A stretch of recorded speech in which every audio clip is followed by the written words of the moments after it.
Starts from pole position.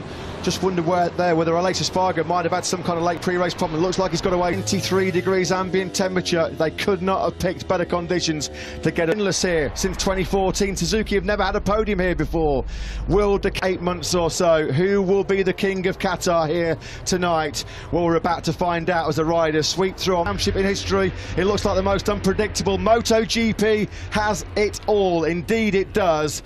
Who is going to be going for? Well, contenders everywhere we look. Tyre choice absolutely crucial. It is very difficult to look past Marc Marquez despite that record that he has, and we will wait to see just how potent that Suzuki will be on this start-finish straight. We've bridged that gap. We're about to have all the answers. Gets set, he's got his man Jorge Martin on pole position for the 5th time in MotoGP. We've been racing in the Premier Class since 1949. The green flag about to be waved at the back. It's lights out and lift off for MotoGP in 2022 in Qatar. Not a bad start for the poleman Jorge Martin, although it's Hondas who lead. From Brad Binder, who's up into 3rd place. He's trying to go right around the outside of Marc Marquez. The two gained at least 4 places, and he's got both factory Ducatis and the poleman behind him. Spargo leading on a 15th place. As Lewis said, the two factory Ducatis just completely missed the start. Already getting aggressive, keeping his tyres in good order. Do not discount Joan Mir. Was that Martin trying to recover the lost ground he made off the start? It was a poor start from Martin. Ticket for the Repsol Honda team. Spargo leading as Fabio Quartararo makes progress. This is just the first lap that Quartararo needed up to P7 from 11th on the grid. Yeah, already getting wheel spin on that medium. Might be easily picked off. The Yamaha's been about anything between 10 and 12k slower. Brilliant by the Quartararo. He's got underneath the Yamaha man in the final corner at turn 16. Leading from Marc Marquez. Is Marquez going to go through immediately? Up the inside of his teammate he goes. Spargo doesn't fight it too hard. Who would have expected Brad Binder? Spargo to take the lead back. Excellent first lap. Excellent start for Brad Binder. We've always said he's a Sunday man. Absolutely. He's ahead of Enea Bastianini, who is the leading Ducati on the road. Dropped 6 places to 19th. The Ducatis just did not get away. That's been a shocking start to 2020. Rear tyre on was Brad Binder now. That should pay dividends, you'd think, in the second half of the race. How much will Spargo mold? That's what so many people have told us in the paddock so far this weekend. It's going to be all about the last 6 or 7 laps and who's conserved the tyres the best. Spargo looking good at the front of this race. Joan Mir, though, is a key. Joan Mir is able to hold the slipstream, and he's able to hold Enea Bastianini behind him, although Bastianini is the fastest rider on track. Well, Bagnaia and Miller need a 1:54.953. That's the best lap of the Grand Prix we've seen so far. Fair play to the Italian. It's the first few laps of the race to make his way through the pack. He's got all the Ducatis behind him. He's got Alex Rins just closing in. Rins is one of those who are expected to make progress through this race. Something on Sunday. He had a bit of a sprinkling of the old Valentino Rossi magic, didn't he? He's coming under pressure here, though, from Joan Mir. Can't show his front wheel to Mir. There is Losail Spargo then still in 6th place. Head of Fabio Quartararo. Are able to run this pace. He said yesterday after qualifying that was as good as he had. That was as much pace as he had to qualify 11th on the grid. And at the moment he's finding this pace a little bit. 10th place on this lap. Here comes the Suzuki. We would not have seen this in the recent years. Will be a Suzuki nudging, what, 355 kilometres an hour. Jack Miller is the engine, the rear ride height device. That Suzuki, without any question, is back as a championship contender this year. Rins then now up into, what, 8th place. Yeah, Ducati aren't really getting the fastest lap of the race. That was only a 10th faster than the riders ahead. Here comes Joan Mir again, having a look up the inside. Brad Binder does take the beast just behind him. Binder crucially has been able to go for that medium Michelin front tyre as well, which gives him that with their acceleration. They've got that better throttle connection. They've got more mechanical and electronical grit, and races in this MotoGP pack as well. So Mir's got his hands full here.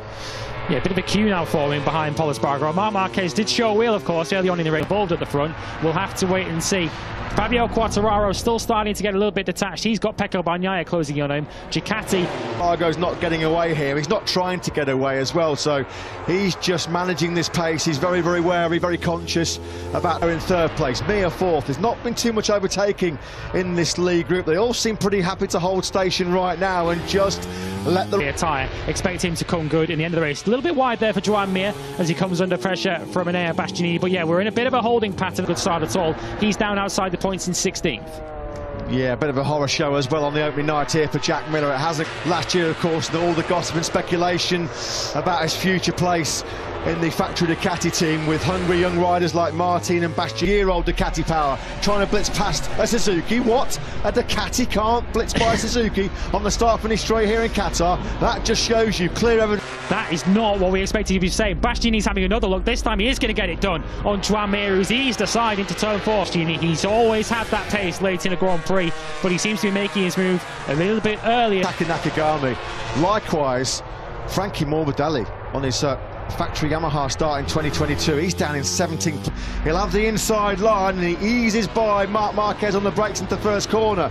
So Marquez, is he going to first corner in the Grand Prix of Qatar last year? So it's an easy mistake to make. Simon, down to you for some thoughts. Yeah, just about that braking. They rely on it with their braking marker, but if there's someone in front of them in the braking area, the wings don't work and they... The line from 6th place on the grid, and he's been happy to make the front running here, of course.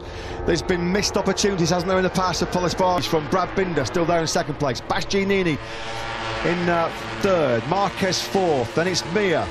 And Espargaro picking him off. Yeah, Mir's getting a bit beaten up here, isn't he? Getting a bloody nose, the former world champion. Miller must have some kind of problem then, as Lewis said, he's dropped all the way back. There's a yellow flag as well. Yeah, Marco Bezzecchi's dropping down the field, unfortunately. The rookie who's had such an impressive weekend. Bezzecchi has dropped off the tower on the left-hand side of the screen, so we think something may have gone wrong. Mir looking to fight back against Aleix Espargaro. Both Suzuki's really in the middle of the battle, has entered the gravel trap. Oh, Jack Miller doesn't have a lot of luck, does he, here in Qatar? You remember when that seat worked vibration problem on the right-hand side of his tyre? It was almost launching him to the moon the year for the Australian, when he needs a good start to the year to ensure that he's putting himself at the forefront of the minds of the Qatari management for that coveted fact. Off the lead at the moment, although that top 4 do appear to be getting a little bit of breathing space out of the front, but it just underlines how competitive MotoGP is in 2022. Giannini will be holding the top 3 places with world champion Fabio Quartararo in 9th and runner-up last year Pecco Bagnaia in 10th. Still a bit of a 10-metre exclusion zone around Jack for a few minutes. Yeah, this isn't the race mate Marc Marquez. Will that still give up good grip at the end of the race? Brad Binder perhaps sitting pretty in 2nd place, but they're way out of contention at the moment. Yeah, I suppose the big question in terms of victory hopes here, can behind his teammate Joan Mir. He in turn then's got about 4 tenths back to Marc. Confident in his race pace on the factory of Aprilia. The pace then drops to a 1:54.465. Here's the... Say a cuss word and the word electronics. That's really cruel for Jack. TM were in a world of trouble. They seemed in all sorts of problems. Seemed in a world of trouble back in pre-season testing. They made a step forward at the Mandalika test, but we never thought that we'd see Brad Binder. Well, now trying to get the switches, aren't they? Switch the mappings to try and maybe preserve a bit more tyre life as we get into the 2nd half of this Grand Prix. Miguel Oliveira looks like that's on the outside of turn 1. Well, unfortunately, this just continues his horrendous run. He scored just 9 points in the last 9 races of last year with 4 DNFs, and unfortunately... Whether Marc Marquez is just sitting pretty in 4th place, he seemed to want to talk his chances down over the course of the weekend of challenging for the win and for the podium. It's pretty clear at this... Of course, the boss of the Gresini team, the widow of the late former 125cc world champion Fausto Gresini, fantastically carrying on. Fausto, can't believe it. What a disastrous night for the Ducati Lenovo team. Jack Miller already out, and bitterly he runs over to console Jorge Martin. Paul Espargaro, look, he's already looking if he's making a bit of a gap out of the front. He's a 1/4 of a second, 3/4 of a second, should I say, clear. Joyous, they took their first ever podium lockout in Valencia in their Grand Prix history since they arrived on the red bike so far this weekend. Now they're just still moving some of the debris, aren't they? That's why the yellow flags have still been acting so good, so strong at the front of this Grand Prix still. Let's quickly get a tech observation from Simon. Switch it down to lower power to do the race till... Yeah, thanks for that, Simon. You just wonder now whether Bastianini, Marquez and Aleix Espargaro are going to find a way through on Brad last year, but Bastianini sweeps on through. Beast mode engaged yet again. He knew he had to make that move. He could see Paul Espargaro just starting to put a bit of daylight at the... Can he now close the gap on Paul Espargaro, and crucially, can Marc Marquez quickly make the move? Bastianini wide, he's just going to hold it. Marc Marquez as well, so Enea Bastianini is still, of course, doing an amazing job as we come into the final sector on this lap 14. Yeah, much of that lap lead that Bastianini lost, those 3 tenths in that 2nd half of the lap. Pecco Bagnaia, the pre-season title favourite, no points. This was Fausto Gresini's dream. He'd put all the foundations in place to bring back his own team. Yeah, we know what happened, but I think Jorge was rather lucky. He might be sore tomorrow, but... He'll be in the podium places at 2/3 distance in this Grand Prix is quite exceptional. You rode on board a moment ago with the world champion Fabio Quartararo. That gap now under a second. Fabio Quartararo at the moment moment, history. This is 136 MotoGP start. He's never had a single win. I think Pol Espargaro had it in him. They didn't think he had this resolve. They didn't think he had this speed. But here he is, putting up a... Now, in his 0.8 of a second. So Bastianini is starting to close in. But another rider with good late race pace. Espargaro, there's nothing wrong with the top speed of that factory Aprilia as well. Can we see the Espargaro brothers soon to be fighting together for the podium? Only ever happened twice before MotoGP since Nobuatsu and Takuma Ryoki at Imola back in 1997. 25 long years ago. 5.5 to go.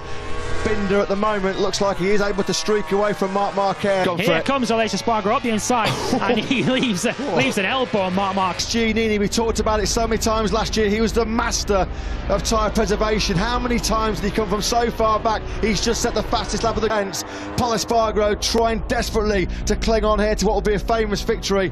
On course though for an emotional win will be the 2022 season, and we have two riders battling it out for their maiden Grand Prix victory in the class. Yeah, now he's going to try and use a bit of Ducati. He's not through choice, of course. He's potentially on course to win the season-opening Grand Prix here in Qatar. They come through the fast right-handers. Put the attack at turn 15. No, he's not going to take the big risk.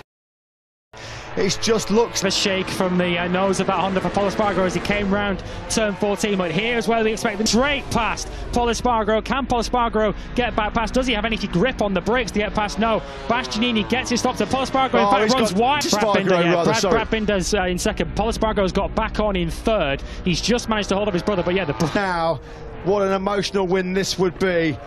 Oh, this team was set up by Fausto. But this is the rider that they're all trying to catch, and Enea Bastianini continuing to lap pretty solidly in the 155s. Brad worked out, although at the moment he's hanging on to the podium. He's coming under pressure though from his older brother Pol Espargaro. There's a bit of bragging rights at stake here, as well as 16 points for the race.